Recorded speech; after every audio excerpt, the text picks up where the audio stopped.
Hello, this is Richard C. Wilson, the Family Office Club. Today we're doing an investor mandate interview with Rohan. Welcome, Rohan. Hey, Richard, welcome. Thank you. And what type of an investor are you? So our family office mostly invests in the housing sector, and that's primarily in student and workforce housing in the middle United States all the way out to California where we're based. Okay. And how close to a campus does it have to be be considered student housing for you? And what's the smallest size property you'll start with? So actually, yeah, that's a great question. We typically actually take a step before we even get to a university.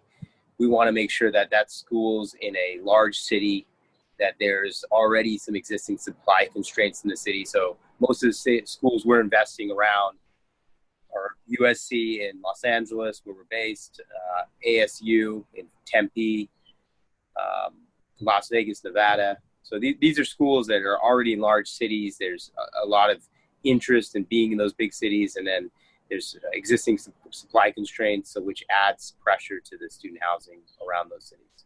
Okay.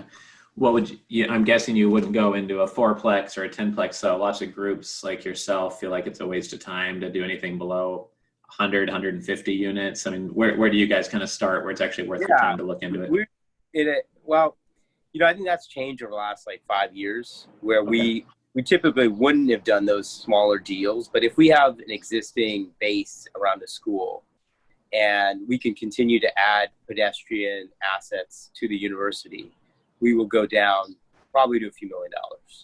Right. So, but it's more of that's an economy of scale. We've got, an economy sort of already set up. We've got management, everything's sort of in place. If it's a new school, we're looking at something at least kind of 100 units, 300 beds and up. That would be sort of the bare minimum for us to get into a new university.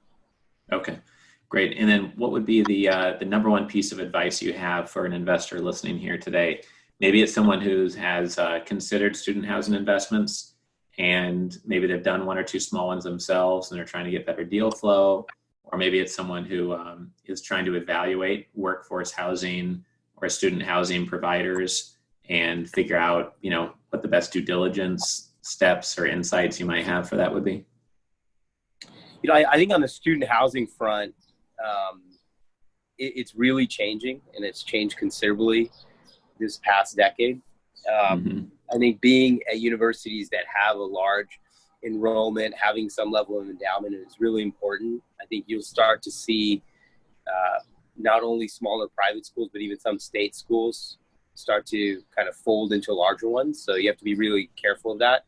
And you're also seeing that student housing is not nearly as it's still a very nuanced business. And it used to be where investors were getting an additional 100 basis points to be in this nuanced, heavier operational business than multifamily. Right.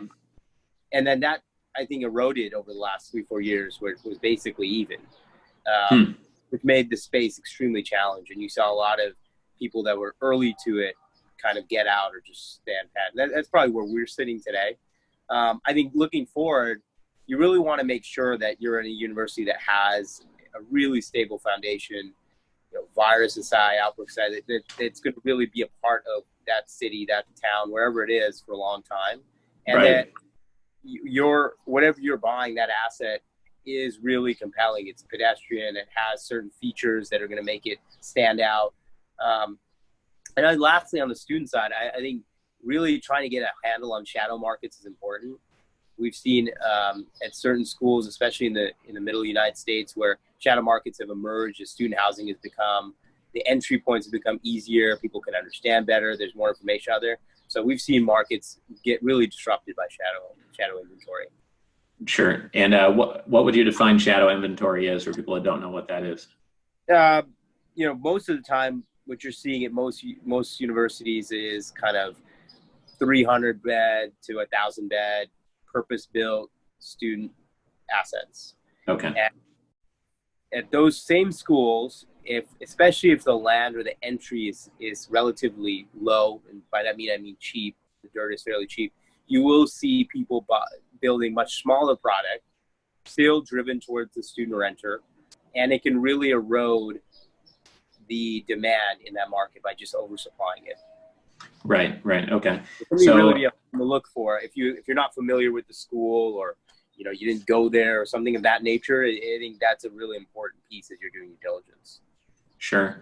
What are 1 to 3 other areas that you're considering as a family office if you feel like student housing is getting a little bit saturated, a little more crowded? Is there 1 to 3 other niche areas that you're looking for, or is it simply getting even more nuanced and you're looking for Man, Richard, I would have said a month ago, and I think that the answer is really, we're only looking at a couple spaces right now because the world has just changed so much in 30 days. Yeah.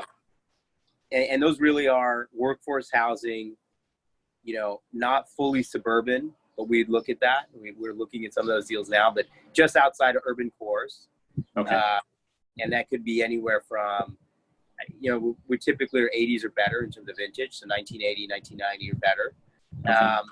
And I think we're looking at some slightly better assets now. So looking at even new, not new product, but 2000 vintage.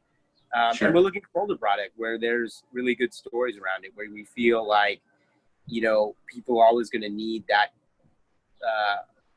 value-driven, well-located housing that's close to jobs. I think that's going to become like it was in 2010, 11, 12. You're going to see that story replicate itself where you're located and the distance to your job is going to be really important, especially at that tier where you maybe can work from home, but in a lot of cases you can't. You need to be at a place, a business. Right. Okay, great. And what's the best way for someone to get in touch with you?